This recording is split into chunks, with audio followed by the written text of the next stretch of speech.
देखिए, मैं स्पष्ट रूप से आपको एग्जाम्पल देके बताता हूँ। जैसे खरियानी गांव है, खरियानी गांव का सरकार का जो अवार्ड है, उसमें मकानों का जो राशि है वो 11 करोड़ के लगभग है। 11 करोड़ में से 8 करोड़ रुपए जो है अपात्र लोगों को दे दिया गया, जबकि पात्र लोगों को 3 करोड़ रुपए मिला। अपात्र लोग जैसे कि जो लोग वहाँ नहीं रहते थे, जिनका 80 में मकान गिर गया था, जिनके बहुत सारे पेड़ चढ़ा दिए गए, पेड़ जिनके यहाँ नहीं है उनके यहाँ पेड़ चढ़ा दिए गए। आप अगर देखेंगे वहाँ पर तो मोहित मिश्रा जी उत्तर प्रदेश पुलिस में कांस्टेबल हैं, उनके नाम पर सरकारी कुआं चढ़ा दिया गया। कुएं का सरकारी गाइडलाइन 2 लाख रुपए की है। उनको उसका दुगना 4 मिलना चाहिए था, लेकिन 9.5 लाख रुपए दे दिया गया, जबकि वो कुआं सरकारी है। इसी तरीके से वहाँ मुस्लिम परिवार का कभी कोई व्यक्ति रहा ही नहीं, लेकिन मुस्लिम परिवार के 3 लोगों को वहाँ मकानों का मुआवजा दे दिया गया। इसी तरीके से जो अमानगंज में गुप्ता, केदारनाथ गुप्ता वगैरह ये पूरा परिवार है, 17-18 लोग हैं। ये 82 से पहले 75-76 के लगभग गांव छोड़ के चले गए थे। उसके बाद यहाँ नहीं रहते, उनकी आने वाली पीढ़ी और उसके आगे वाली पीढ़ी भी यहाँ नहीं रहती, लेकिन 3 पीढ़ियों के नाम यहाँ पैकेज राशि में भी जुड़े हुए हैं।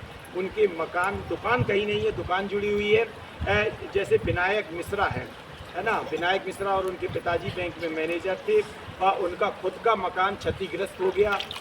खुद वो जब आते थे वहाँ बसंत मिश्रा के मकान में रुकते थे, उनकी ज़मीन है, लेकिन उनका मुआवजा आप ये देखिए कि 8 लाख रुपए विनायक मिश्रा और उनके पिताजी का मुआवजा 8 लाख रुपए आ रहा है, जबकि उनका खुद का मकान क्षतिग्रस्त हो गया। वहीं जो लोग वहाँ के थे, उनके साथी गुरुदेव मिश्रा हैं, उनका मुआवजा 3 लाख रुपए है, जबकि उन्हीं के जितना मकान है जिनका, उनका मुआवजा 22 लाख रुपए है। तो इस तरह से बहुत सारी विसंगतियाँ हर जगह हुई है। जिन लोगों की ज़मीनें थी, साहब सिंह, कल्याण सिंह के पुत्र साहब सिंह और जगदीश रानी की ज़मीन थी, उनके ज़मीन का नोटिस उनके नाम पे आया, लेकिन उनका 49 लाख रुपए जो है वो अन्य किसी गैर आदिवासी के खाते में डल गया। ऐसे एक नहीं, अनेक लोग हैं। 400 करोड़ से ज़्यादा का भ्रष्टाचार अधिकारी कर्मचारियों ने किया है। पाठापुर में पूजा आदिवासी, उनके पति एक्सपायर हो गए, उनके मुआवजा आया नहीं है। सचिव उनसे 2 लाख रुपए, वहाँ पे जो अधिकारी हैं, जो पटवारी और कर्मचारी, उनसे 2 लाख रुपए की मांग कर रहे हैं, तब उनका मुआवजा डालेंगे। 2 लाख रुपए उसके पास नहीं, पति भी मर गया, बेटा भी मर गया इसी सदमे में इस परियोजना की। और आज की स्थिति में उनका मकान भी तोड़ दिया गया। वो 21 वर्षीय महिला कहा जाए। ऐसे सैकड़ों लोग दर बदर हो गए हैं प्रशासन की गलत और तानाशाही। जबकि भूअर्जन कानून 2013 की धारा 38(1), 38(2) जब तक पूर्ण मुआवजा नहीं मिल जाए तब तक कलेक्टर कब्जा नहीं ले सकता। बिगड़ नोटिस के लोगों के मकान नहीं गिराए जा सकते हैं। मीडिया इसमें जब भी प्रशासन जा रहा है तो दिखाया जा रहा है कि अतिक्रमण हटाने गया। ये अतिक्रमण नहीं है, ये बेदखली है। जब उनके हक अधिकार में, तो पीढ़ियों से, जब सरकार नहीं बनी थी तब से यहाँ रह रहे हैं, वो थोड़ी ना अतिक्रमण किया ज़मीन पे। अतिक्रमण तो सरकार ने उनके संवैधानिक अधिकार पे किया है।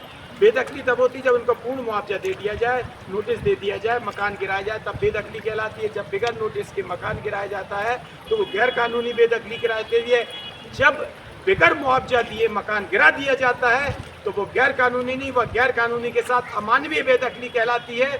और जब पुलिस के दम पर जबरदस्ती मकान खाली करने का समय ना दिया जाए, नोटिस ना दिया जाए, मुआवजा ना दिया जाए, पूरे के पूरे गांव गिरा दिए जाए, वो गुंडागिर्दी कहलाती है।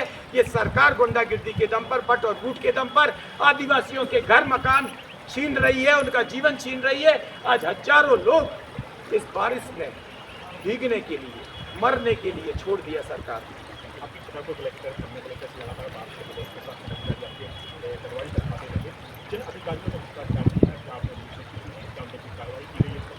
मैंने जब सूचना दी है, कलेक्टर साहब हरियाणी गए, मैंने उनको बताया कि आप देखिए कि इतना सारा भ्रष्टाचार हुआ है।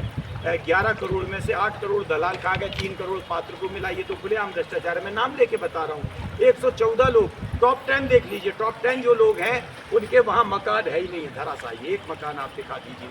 हरियाणी में स्कूल गिरा दिया गया, लोग रह रहे हैं, उनके बच्चे कहाँ पढ़ेंगे? वहाँ तो नदी बह रही है, आसपास भी कोई स्कूल कहीं जा भी नहीं सकते। आंगनबाड़ी गिरा दी गई। स्कूल और आंगनबाड़ी इतना जल्दी लोगों को भगाने का है तो मुआवजा दे दो ना, फिर लोगों को हटा दीजिए आप। है ना। नदी भर जाएगी, लोग डूब जाएंगे, मैंने मान लिया डूब जाएंगे, क्यों डूब जाएंगे लोग? जब मुआवजा दिया नहीं है तो ऐसी स्थिति कैसे खड़ी कर दी, लोग डूब जाएंगे? और तुम्हें पता था लोग डूब जाएंगे, निर्माण कार्य चल रहा है, तो मुआवजा वन क्लिक में करोड़ों किसानों का पैसा आ सकता है, उनका नहीं आ सकता। मैंने कलेक्टर साहब को सबको बताया। कलेक्टर साहब कितनी दुर्भाग्य की बात है, वहाँ गए और लोगों को डरा धमका के आ गया, भ्रष्टाचारियों को कुछ नहीं बोल रहे हैं। एक आदमी से वीडियो भी हुआ था, क्रांति करोगे, उसका मुआवजा नहीं आया बेचारे का, कहाँ जाए वो है? क्रांति करने के लिए नहीं, और यदि क्रांति नहीं होती, ये देश आज़ाद नहीं होता तो कलेक्टर नहीं बने होते। ये सारी चीज़ें देर से आए, दुरुस्त आए, और पन्ना के जो विधायक हैं उसका श्रेय ना लें, इसलिए क्योंकि वो परियोजना में पानी भरने वाला, लोग डूबने वाले हैं। जिस रुंज डैम की वो अपने आप में वाहवाही लेने 2 साल पहले, 2.5 साल पहले बिगर बिजली, 2.5 साल पहले बिजली काट दी गई थी, 2.5 साल से बिगर बिजली में वो गांव रह रहा है।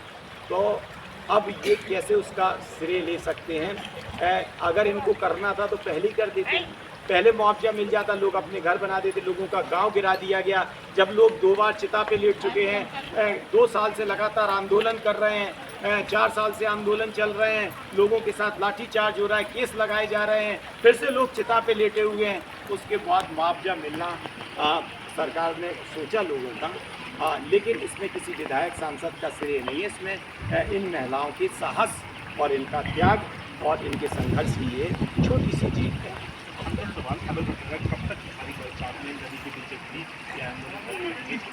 सुना है कि आप पर है, क्या कोई मेडिकल टीम यहाँ पहुँची? नहीं, मेडिकल टीम यहाँ नहीं पहुँची। ये सरकार की असंवेदनशीलता है।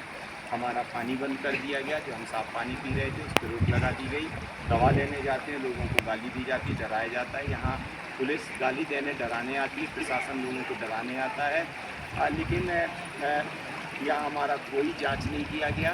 हम लोगों के साथ आतंकवादियों जैसा व्यवहार किया जा रहा है। जो आंदोलनकारी हैं, हम आतंकवादी नहीं, हम सरकार से कहना चाहते हैं। और जब तक उस आखिरी व्यक्ति को न्याय नहीं मिल जाएगा, तब तक अमित भटनागर का आंदोलन जारी है। से बातचीत करने के लिए यह थी अमित भटनागर, और उन्होंने साफ तौर पर छतरपुर और पन्ना प्रशासन पर आरोप लगाया कि 400 करोड़ रुपए से ऊपर का भ्रष्टाचार हुआ है।